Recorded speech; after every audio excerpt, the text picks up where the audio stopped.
This is episode 59 of the Why Not Me podcast, Surrender. I'm your host, Danita Bremer. I'm a wife, mom, member of the Church of Jesus Christ of Latter-day Saints, and a life coach. And I believe when you know who you are, you can feel the spirit and take inspired action. You can be the best you at what you're called to do. That's what we talk about here. Okay. If you are listening to my voice and thinking that it sounds a little deeper or a little scratchy, then you are not wrong. I have been sick in the last week. I am feeling tons better, but I still have a lingering cough and I keep wanting to sneeze. So hopefully I will get away without coughing and sneezing in this episode. I might have to do a little more editing than normal. Today, I want to talk to you about surrender. In particular, because I have had an amazing experience with surrender, and now I actually really know what that word means. And in the last week, since my experience with surrender last Friday, so I guess that doesn't really matter to you, but 7 days ago, I feel like I've lived a year almost because I experienced surrender. And then what came after was so beautiful and wonderful. And I just can't help but share it with you. And that's what I do, right? I have experiences and then I share them. And by sharing them, I learn about myself and about my life. And I hope that you all also get to learn a little something as well. So the dictionary definition of surrender is to cease resistance. And I also think of the words yield, allow, and release. And this, obviously has a lot of gospel connotation. We are commanded to basically yield to the Spirit or yield to God. And I think it's something that most of us really struggle with. So I'm going to, in a minute, tell you about my embodied experience with surrender. But before I do that, what I want to say is that surrender ultimately is an inner experience. So only you and perhaps God can know if you are truly surrendering. Now, there is an external element to it, right? We think of surrender in terms of like war. When we give up fighting or, we yield to the enemy. So there is that part of it. Surrender can look like, if you're in an argument, just throwing your hands up and being like, I'm done, and walking away. So there's for sure an external element to it, but I think we can externally surrender and not surrender internally. And what I really want to talk about today is the experience of the internal surrender, the true lack of resistance, the yielding, the allowance of whatever is, and the release that comes with that. So I'm sure I've mentioned before on the podcast, I am working with a coach who's helping me work through some trauma. And it is the experience working with this coach. Her name is Shyla Cash. If you want to look her up, she is amazing. I highly recommend working with her to anyone who feels like they have trauma that they want to or are ready to work through. But the experience working with Shyla is not a mindset experience. We don't spend a lot of time talking about what I'm thinking. And we don't even spend a lot of time talking about what I'm feeling. We spend most of our time in the sessions experiencing whatever it is I'm feeling. And she supports me and guides me in that process. For somebody who has spent their whole life, overthinking, overanalyzing, being in my head, being in my body is kind of a foreign experience. And I've been a coach for 3 years. And before that, for a couple years, I was, into these. When I say into the coaching experience, what I mean is really doing the work of understanding myself, my thoughts, my feelings, my actions, why I do what I do, why I don't do what I don't do, those kinds of things. And I have to say that it really hasn't been until working with Shyla, which I started last October. So it's been about 3 months, maybe almost 4 months, um, that I've really been able to understand what it means to like be in your body, to feel your emotions. She's a master coach at this. And I have to say, before my session last week, I think I was feeling a little bit frustrated, like things weren't moving fast enough, or maybe a little bit doubtful of whether or not I was getting any kind of results from working with her, even though every time I show up to a call with her, it's an amazing experience. It was like my head was saying, like, what's really happening here, right? And so she opened the call with like, how are you today? And she always has this very high level vibration, this like joy exudes out of her. Um, and I just said, to be honest, I'm really tired. And she said, great, let's start with that. And so we just went into my body. And when I say we went into my body, she asks questions and I answer the questions. What are you feeling? Where are you feeling it? And I just try to be as detailed as possible. And I don't actually remember too well kind of the beginning of this session with her, but at a certain point, and this is partially what happens when you are really experiencing your emotions. I had this kind of picture in my mind come up.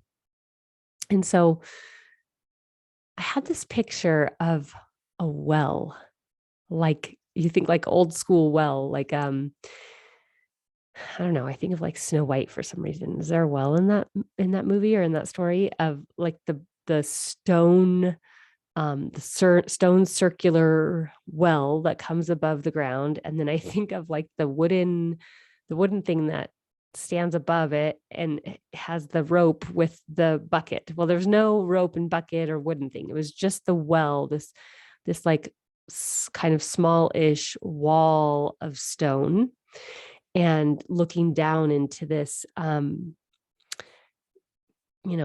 this well, this cylindrical shape that I couldn't see the bottom of. And and she kept anchoring me back to my body, because anytime we're visualizing something, we're in our mind. And sometimes that's useful, right? Things come up and we want to explore them. But Shyla is very good at the embodied experience. And so I was like, okay, I can feel the stone. It's cold underneath my hands. And I just like started, like I had so much tension in my body and I just wanted to like tighten up. And so she said, go ahead and tighten up. And I'm tightening up. And what came up was just, I wanted to like close my eyes tightly, and my body was super tight, like just stiff and tight and like as small as possible. And I just followed that feeling. And it was like, I just had this urge to shake my head and say, no, no, no, no, no. And my eyes were closed and my body was tight. And she just held space for me to do that. And then all of a sudden I was at the bottom of the well, like I was in the darkness. And just talking about it is like bringing up some emotion for me. This only happened like a week ago, and it has been rolling around in my mind about experiencing this experience. So I find myself at the bottom of this well, and all of a sudden, and I can't even really describe to you, like I went from being tight and resistant and shaking my head, no, no, no, and just and I broke down crying, and I just let myself cry. And then there was this release. And my coach asked me, what are you feeling now? And I said, I don't even care. And she said, what do you not care about? And in that moment, it was such an interesting question. I was like, oh yeah, what do I not care about? And what came out of my mouth was, I just don't even care that I'm here. It was like this beautiful surrender. And when I found that word, it was like an inner knowing, like, yes, this is surrender. I was like flat on my back on the bottom of this cold, dark well. But it was lovely. It was light, and like I could feel the light, the lightness, like literal lightness on my eyeballs. And I don't know, I just felt so carefree and so light and so like I really truly didn't care about anything. And not like I don't care about my family or my business or whatever. Like I was still in the present moment, knowing like I am a person here in the world. But it was like the resistance had gone. And really what it was, I think, is that I didn't care about me. I didn't care about my ego and like my place in the world, which has been so much of what I have been trying to figure out and untangle for myself. It's like, who am I? Where do I fit in? What's my role? What's my path? What's my purpose? All of those questions. And it was just like it all went away. It's like, it doesn't even matter. It doesn't even matter who I am, what my role is, what my purpose is. It was this in such a beautiful, good, uplifting way. Like I don't want to say that who I am doesn't matter. I don't believe that. It's just that it's not as big of a deal as I was making it out to be. So the first thing I want you to learn about surrender is that it's a stopping or a ceasing of resistance, a ceasing of holding on to those things that we think are so important that really aren't.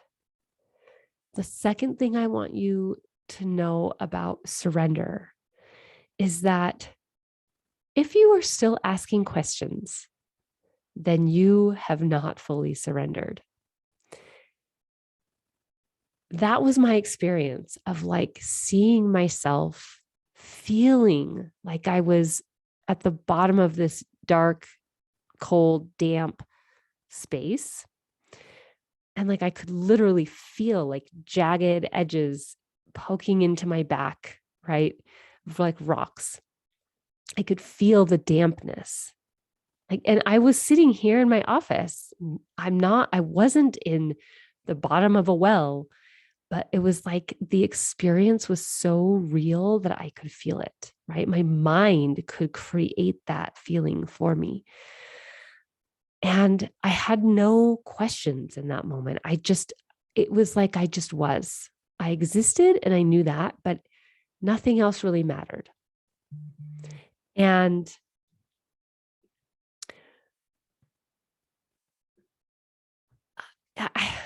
it's almost like beyond words to describe this.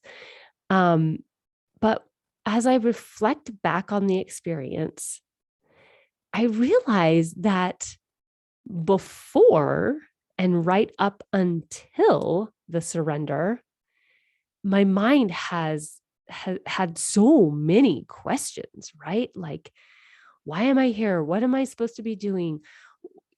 Just on and on and on. Why me? Why do I have to do this? How do I get rid of this? How do I get away from this? Where am I? Like all of those kinds of things, right?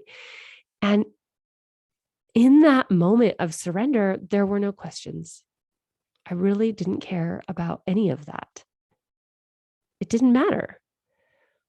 And I think about the energy behind our questions, because after that experience, things started to come back to me.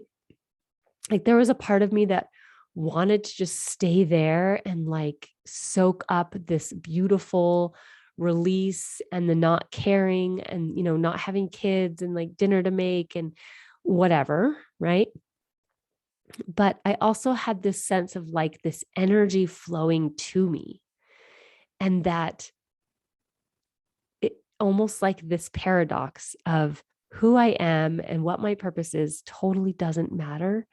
And at the same time, once I was able to surrender, because I will tell you that God visited me there in the bottom of that well. Like I could see him, I could hear him, I could feel him so clearly. And I heard these words of, I needed you to experience this. And then after the surrender, I had this sense that now that I've experienced the surrender, like I'm going to be so much more useful to God.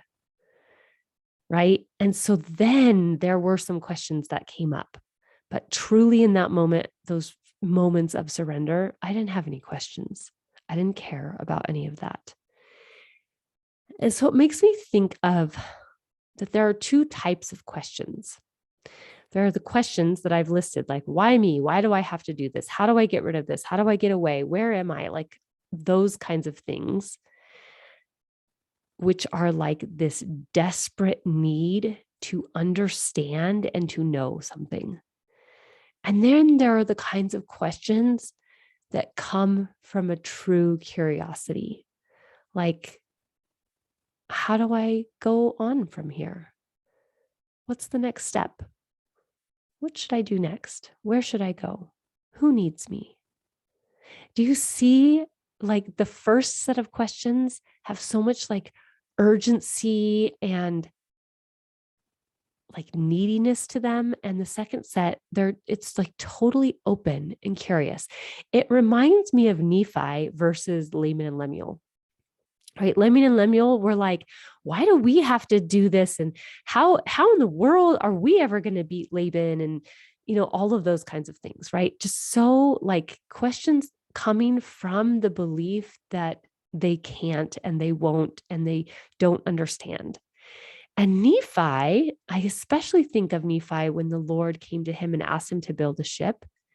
And his question was, where do I go to find the ore in order to make the tools? It wasn't why me, or why do I have to do this, or I don't really want to, right? And we can contrast this experience of Nephi with like Moses or Enoch, who said, how have I found favor in your sight, Lord? Why me? Right? Like it's coming from doubt instead of faith. And Nephi's questions totally came from faith. Like, okay, you're telling me to do this? I totally believe I can do it. Now I just need to know the next step. Where do I find the ore so that I can make some tools? Right? So it's like, what is the energy behind your questions? I want you to just pay attention to the questions that you ask yourself all day long. And what energy are they coming from? Because once you truly experience surrender, especially surrender to God or a higher being, your questions are going to change. And I have felt that. I have seen that in my life over the last week, which is part of why I feel like, man, I've lived a life. I've lived a year since this last week. The third thing I want you to know about surrender is that right before the surrender comes the most resistance. And I think of Joseph Smith with this. I think of his experience. I'm actually going to read out of Joseph Smith history, verses 15 and 16. He says, I was seized upon by some power which entirely overcame me and had such an astonishing influence over me as to bind my tongue so that I could not speak. Thick darkness gathered around me, and it seemed to me for a time as if I were doomed to a sudden destruction. But exerting all my powers to call upon God to deliver me out of the power of this enemy which had seized upon me, and at the very moment when I was ready to sink into despair and abandon myself to destruction, at that very moment is when the Lord came and the light came. And I feel like with my experience of surrender this last week, I experienced just a little bit of that like shaking and tightness and like, no, no, no, no, no. That was like the most resistance. And if I look back on my life at points where I was in a lot of resistance, like, to be honest, today it is snowing outside, and snow and cold brings up a lot of resistance in me.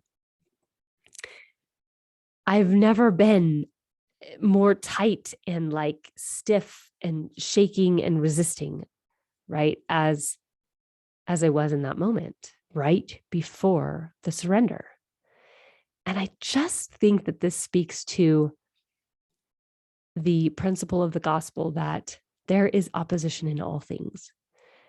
In order to get to the surrender, to get to the release, to get to the light, first it has to be dark and tight and resistant, right? So I think we can even look at this in terms of our lives as a whole. If your life is filled with a lot of resistance and darkness and tightness and just like control is what comes up for me, then what you are building up to is a great surrender, if you allow it, right? It's like the resistance balances the surrender. And if you want that surrender, then you have to be willing to go through the resistance. The fourth thing is that surrender is beautiful. And once you experience it, the Spirit flows to you. Excuse me. I was hoping that wouldn't happen, but here we are. Okay.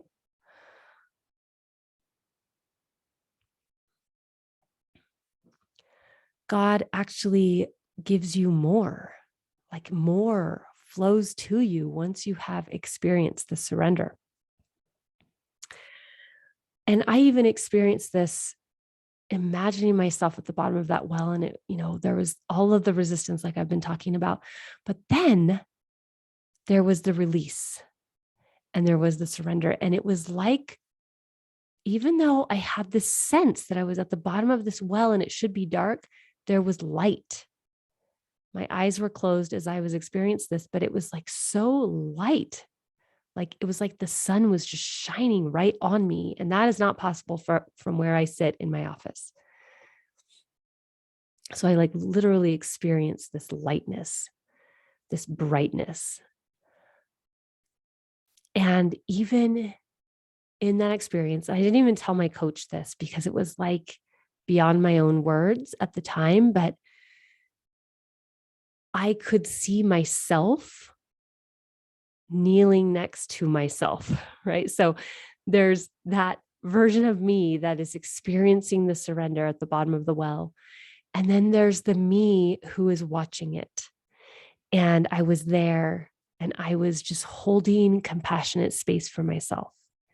And like I said, like God or an angel or some heavenly being, I just interpret it as God, was also there kind of above me saying like, I needed you to experience this. And I mean, that's just beautiful in and of itself, right? Like I was able to be there and like hold a compassionate space for myself. But then what happened following this experience was just one thing after another of beautiful spiritual insight. So that night, after I had this experience, I started to get sick. Pretty sure I've had COVID because 2 of my kids tested positive for COVID last week. And so I started to feel like I had a little bit of a fever and I just wasn't feeling well.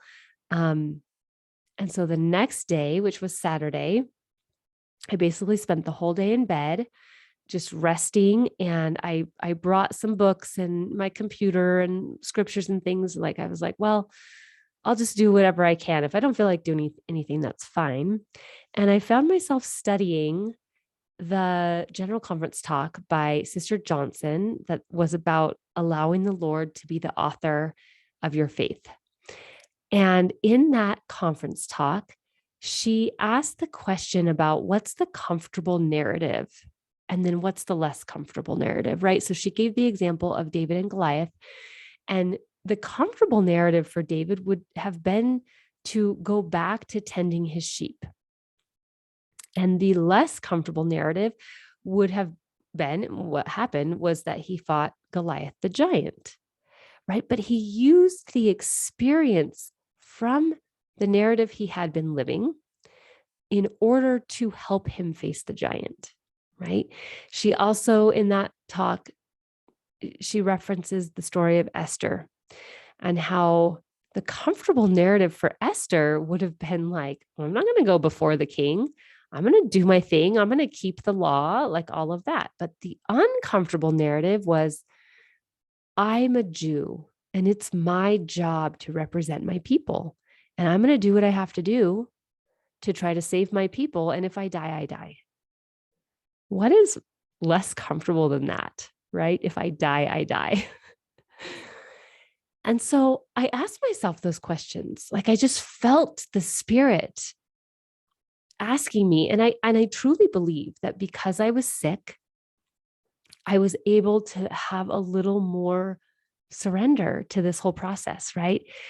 And this is the topic for another episode, but it made me realize that being sick and weak actually helps us be more embodied. It helps us be more aware of what we need, what our bodies need, and communicating with our bodies. So, kind of a little side note there, but I think it helps us feel the Spirit a little stronger. So, I asked myself those questions. What's the comfortable narrative in my life?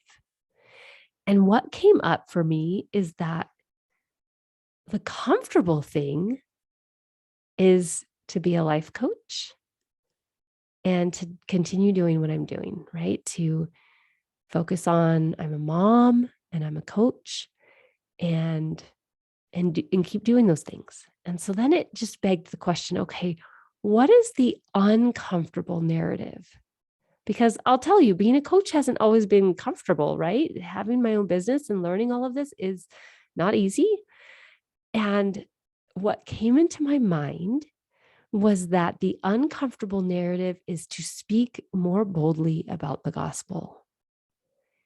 And in that moment, I realized that although becoming a life coach has been a necessary and wonderful part of my life, it has also become almost something that I hide behind. It's very easy for me to talk about your thoughts and your feelings and your emotions and how they're all related to each other and how to process emotion and all of that, right? That is all very comfortable for me. What's a little less comfortable is talking about how does that help me be more faithful? How does that help me with this mission that has been put on my mind that I don't even know that I've really mentioned? Which is, I just keep feeling the Spirit say that part of my job is to help lead people to Zion. Because you know what comes up when I think of that? Why me? Who am I? There are so many people in this world doing amazing spiritual work. Who am I to do it? And I realized that that is the uncomfortable narrative.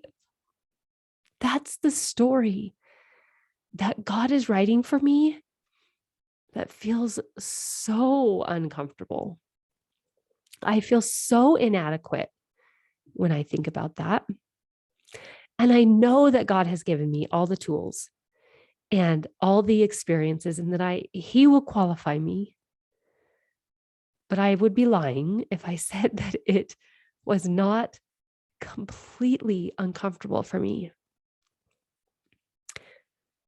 which is where surrender for me comes in, right? Like it's not like a one and done thing. I have to continually surrender to God and to the Spirit and to take the inspired action despite how I feel so completely inadequate to it. The next thing that happened that is under this, surrender is beautiful and the Spirit flows to you and God gives you more kind of heading is that, so this surrender experience happened on a Friday. The next day on Saturday, I had this experience with Sister Johnson's talk and realizing that I'm being called to more. And then Monday, I went to my group. I'm also involved in a group program with Shyla Cash that's called Supernova.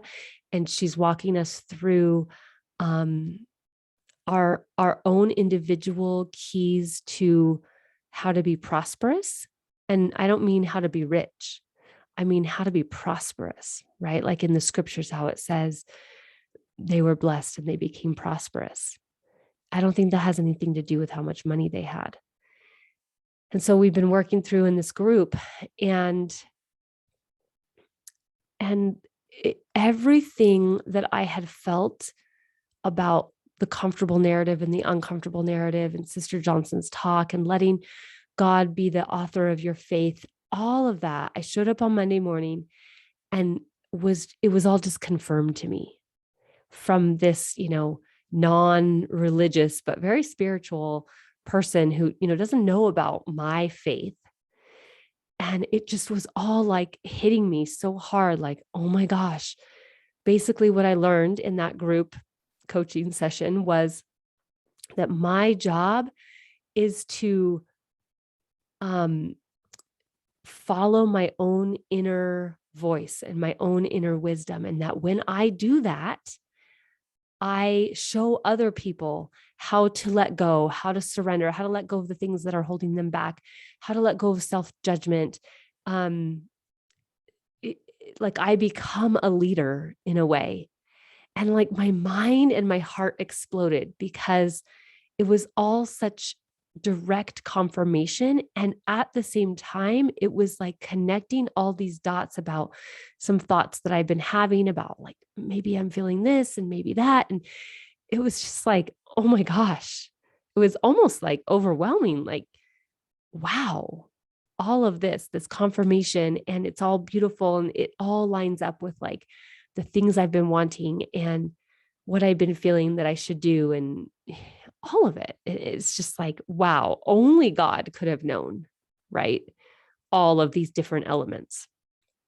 I want to kind of stick a pin in that and talk about how in the last, I don't even think it's been 2 weeks, but it might be since a little bit before this surrender experience that I've had.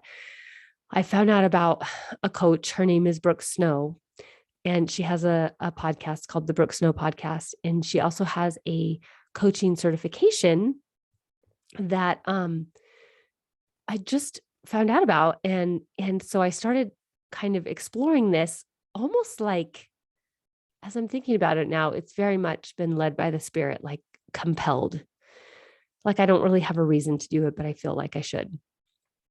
And I started listening to her podcast and I just got so excited. I was like, oh my gosh, Brooke Snow is talking about exactly what I want to be talking about. She is combining these kind of self-help, self-improvement, emotional, mental tools with the gospel, principles of the gospel.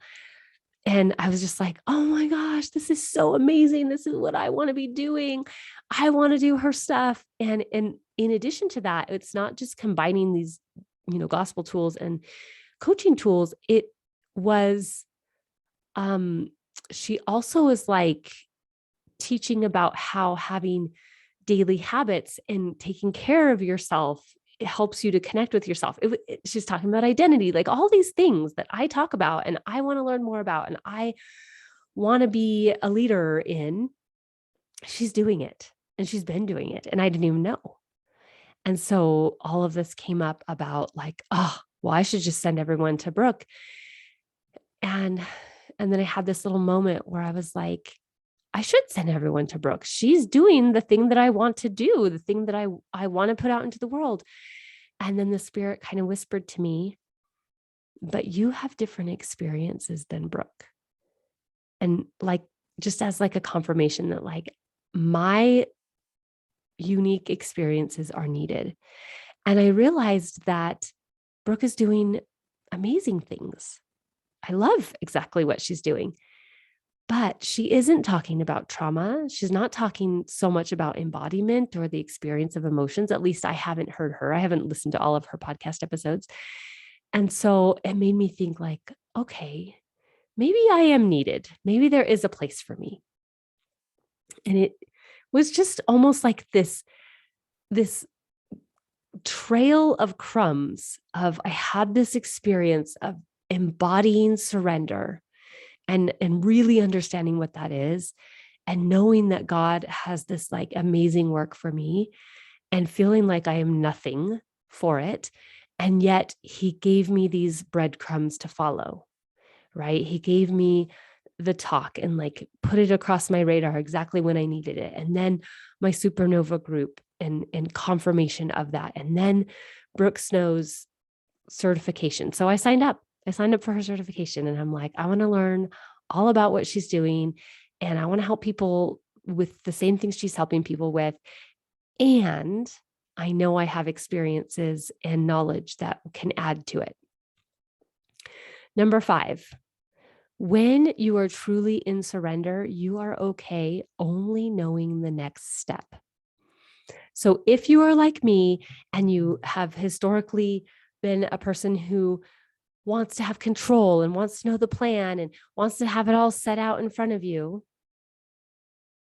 And when you hear people say, all you need to know is the next step, and you're like, oh, but I want to know all the steps, or I at least want to know several more in front of me. Having had this experience of surrender, I am so much more at ease with this idea of all I need to know is the next step and like really feeling that God is leading me and he's showing me the next step. He's showing me what I need to know. Right. And not being in my head about what's the next step and what should I do next? And what about this? And what about that? And like trying to control everything. It's like, no, it's all flowing. It's all coming. My job is just to notice it. It sounds so funny to me because it's like, wait, who am I? But it really is true. It's like, I don't even know. I don't know what's next. I'm just going to follow my own inner knowing. And my job is to connect to my own inner voice and my own spirit, the spirit within me, and follow that.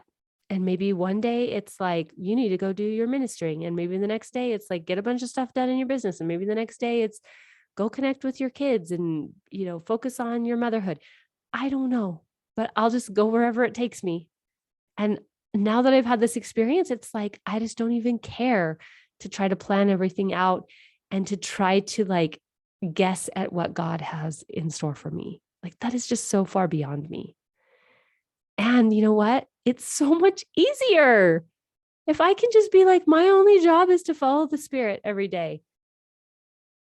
That's so much easier. It makes me think of water.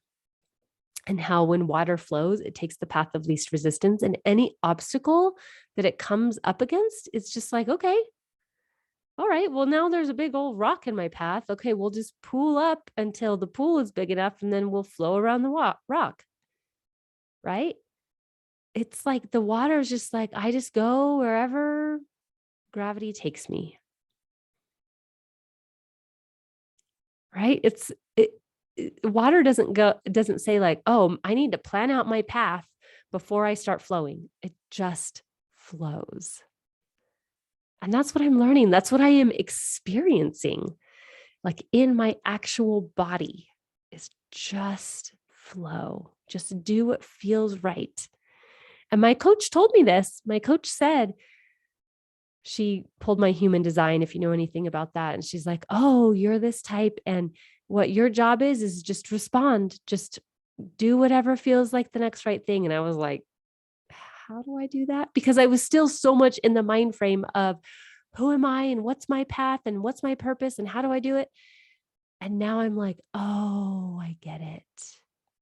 You just do the next right thing. You just do whatever feels right. And you trust. You trust that God has your back and he'll redirect you if you need to be redirected. I had this experience in my my Facebook group that I put together, the 1% Habits group, which, by the way, if you didn't join, you're totally missing out. And it's so much fun. I put that group together because I was like, this just sounds like fun. And if it's my job to just like do what sounds fun, then let's try it, right? And I had the first coaching call yesterday in the group, and it was amazing. I coached so many people, and I walked away from that coaching call feeling like, wow, I'm actually a professional that's helping people. And like I had a person on the call that was like, I'm really embarrassed, but here's my experience. And I just said, oh, that is such a common experience. You have nothing to be embarrassed about. It's super common. And then people start chatting in the chat on the Zoom. I do that too. Yep, me too. Right. And she was just like, oh, really? And it was like a moment that was so obvious to me that she was just caught up in some perfectionism and it was super common and she didn't have to worry about it and totally knew the answer to it. I was like, wow, this is so easy. Like, honestly, that's what I came out of that coaching call. I was like, I feel like it's just so easy. Like everyone's telling me that was so amazing. And you're such a good coach and you're so polished and wow, and blah, blah, blah. And I'm like, really, me? That it was just so easy. And then later that day, I recently got released from my calling of 3 years, and I was training my successor in that calling. And I was like, it really is easy. Please don't worry about it. I'm here if you need anything. And she was like, well, I don't know. You've been doing such a good job for so long, and it's going to be really hard to fill your shoes. And I was just like, really? Me? Right. And that's this calling. I was the person that would send out the weekly newsletter to the ward every week. And over and over and over again, people would say, you're so good at this. And thank you so much for putting the newsletter out. And here I am going, it's really not a big deal. It's really easy. It takes me about an hour a week. Right. But people are just like giving me so much praise. And I'm like, hello, it's not really that big of a deal. And then I realized, oh, this is the lesson that God needs me to learn right now, is that the things that come so naturally and easily to me are the things that people are going to be so grateful for. Those are the things that I need to speak up about and teach people about. And you know what those things are? I'm really good at knowing who I am and knowing my identity. I always have been. I think I've talked about this on the podcast before, but like even as a young girl, I would go against my own parents because I just have always had this strong inner knowing. I'm really good at following the Spirit. I'm figuring out how to break that down in a way that I can teach it. But I'm really good at it. And I think it comes from knowing who I am, for sure, part of it. And I'm really good at taking inspired action. Like, I'm just good at like, oh, this is who I am. This is what the Spirit says. Okay, let's go do it. I don't care. I want to plan it out. Like I recognize I have that tendency to want to plan things and know things and all of that. But when it's the Spirit telling me to do something, I don't need to do any of that. I'm just like, all right, let's do it. Those are the things I'm good at. Those are the things that I'm realizing that God is like, this is what I need you to do. Go be good at the things you're good at. How much easier could it get, you guys? And the thing is that my obstacle is always my own self-doubt. Who am I? Who am I to teach people how to follow the Spirit, right? There are other people. We've got prophets and apostles and ward leaders. But you know who I am? I am somebody who's really good at following the Spirit. So why not me? Okay. So when you are in surrender, you are okay only knowing the next step.